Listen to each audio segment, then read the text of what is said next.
Hello everyone, मैं पद्मजा जोशी। आज कहानी प्रस्तुत है आखिरी प्रयास। कहानी का शीर्षक है आखिरी प्रयास और ये एक छोटी सी लघु मोटिवेशनल कहानी है, प्रेरणादायक कहानी है। ओके, तो कहानी इस प्रकार है। बहुत पुराने समय की बात है।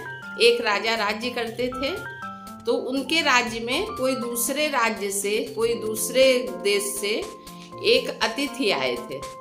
तो इन राजा ने उनका बहुत अच्छे से स्वागत सत्कार किया। तो जाते समय वे अतिथि राजा को एक कीमती पत्थर उपहार में दे के जाते हैं और कहते हैं कि इससे आप भगवान विष्णु की प्रतिमा बनवाइए और अपने नगर में मंदिर स्थापित कीजिए, भगवान विष्णु का आपका कल्याण होगा। तो राजा बहुत प्रसन्न होते हैं। तो अतिथि के जाने के बाद में उन्होंने अपने मंत्री को ये आदेश दिया कि पूरे राज्य में पता करो कि भगवान विष्णु की मूर्ति सबसे अच्छी बना सके ऐसा कलाकार कौन है, मूर्तिकार कौन है।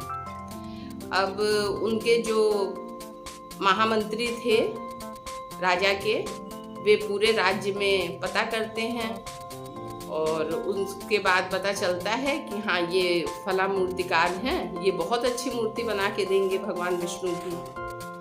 तो मंत्री आके राजा को बताते हैं। राजा उन्हें पत्थर देते हैं और कहते हैं कि उनको निर्धारित समय बता दो कि 15 दिन के अंदर आपको भगवान विष्णु की सर्वश्रेष्ठ मूर्ति बना के देनी है और आपको मुंह मांगी राशि इनाम आपको मिलेगा। आप जितना कहेंगे उतना आपको दिया जाएगा।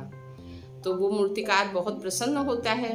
अब वो अपने औजारों में से छेनी हथौड़ी निकालता है और मूर्ति बनाना प्रारंभ करता है। उस पे एक बार हथौड़ी से चोट करता है, दूसरी बार करता है, तीसरी बार करता है, लेकिन उससे, उस चोट से उस पत्थर पे कोई प्रभाव नहीं पड़ता है। वो पत्थर कहीं से भी टूटता नहीं है। इस पर क्या होता है कि वो जो मूर्तिकार है वो लगातार प्रयास करता रहा है। ऐसा नहीं है कि उसने प्रयास नहीं किया या प्रयासों में कोई कमी किया। उसने लगातार 50 बार हथौड़ी से तेज प्रहार किया उस पत्थर के ऊपर, लेकिन फिर भी उस पत्थर पे कोई प्रभाव नहीं पड़ा। आखिर वो एक बार को सोचा कि चलो एक बार 51वीं बार मैं और प्रयास करके देखता हूँ। फिर उसके मन में विचार आता है कि जब 50 बार में ही नहीं हुआ तो 51वीं बार में कैसे होगा। मैं जाके पैसे का लोभ छोड़ता हूँ और जो राजा के मंत्री हैं, महामंत्री हैं, उनको जाके मैं क्षमा प्रार्थी होकर के क्षमा मांगते हुए इस पत्थर को वापस कर देता हूँ कि इस पत्थर को मैं तोड़ ही नहीं पा रहा हूँ तो मूर्ति कैसे बना पाऊँगा। उसने ये विचार किया और थोड़े समय के बाद जाके उसने उस महामंत्री को और उस पत्थर को वापस कर दिया। अब महामंत्री के द्वारा सूचना मिलती है राजा को। तो राजा कहते हैं कि अब मैंने ये तुमको जिम्मेदारी दे दी है,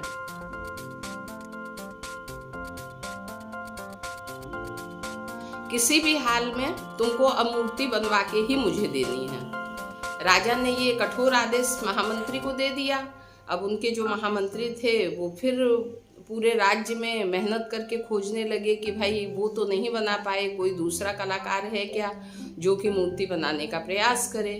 इतने में पता चला कि हाँ, एक मूर्तिकार और है जो अभी तक शायद ये मंत्री उनको नहीं जानते थे। तो वो तुरंत उस अन्य दूसरे मूर्तिकार के पास गए और उनको पूरी बात बताई। अब वो मूर्तिकार उस पत्थर को ले लिए और उन्होंने कहा कि अगर ऐसी बात है कि वो पहले के जो मूर्तिकार हैं वो इस पत्थर को तोड़ नहीं सके 50 बार में, ठीक है। वो एकदम आत्मविश्वास से भरे हुए थे। उन्होंने कहा कि ठीक है, मैं राजमहल में राजा के सामने ही इस पत्थर को पहली हथौड़ी से ही तोड़कर दिखा दूंगा। तो मंत्री सोचता है कि चलो अच्छी बात है, मैं राजा के कोप से बचूंगा क्योंकि राजा ने तो मेरे को जिम्मेदारी दे दी है। तो फिर वो मंत्री राजमहल में आता है और वो मूर्तिकार राजमहल में आता है और जो मंत्री होता है वो राजा को बोलते हैं कि आपके सामने ही एक मूर्तिकार है, वो मूर्ति बनाना आपके सामने ही प्रारंभ करेगा। तो राजा बोले ठीक है। तो जब सभा लगी तो उस मूर्तिकार को बुलाया गया और उस पत्थर और पुराने वाले मूर्तिकार को भी राजा ने बुलाया कि वो भी देख ले कि नया मूर्तिकार है वो कैसे मूर्ति बनाता है और कैसे उस पत्थर को तोड़ने का दम रखता है।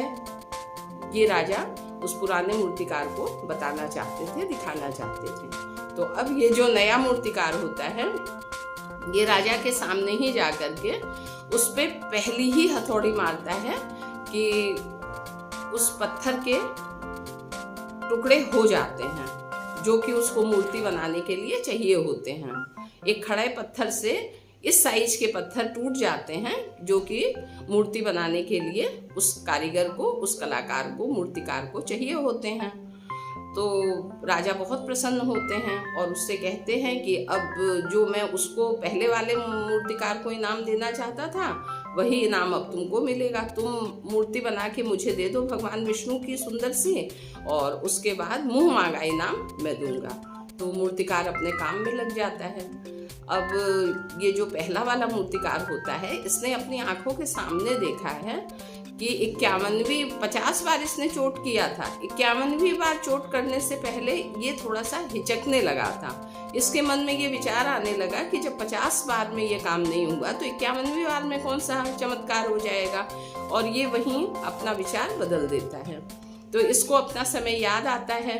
निश्चित तौर पे फिर इसको बहुत अधिक पछतावा होता है और सोचता है कि काश मैंने एक प्रयास और किया होता और शायद इस पत्थर को तोड़ने के लिए 51 प्रयास की ही ज़रूरत थी, लेकिन मैं 50 प्रयास करके रुक गया और 51वें प्रयास के लिए मैंने अपने विचार बदल लिए जो मेरे लिए सही नहीं था।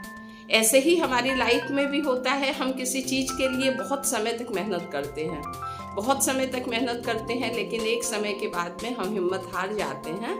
लेकिन ये सोचना चाहिए कि हो सकता है अगला ही प्रयास हमारे सफलता के द्वार खोल देगा, और हम अगर वहाँ से बैक हो जाते हैं तो फिर हमारे से सफलता दूर होती चली जाती है। Thank you so much.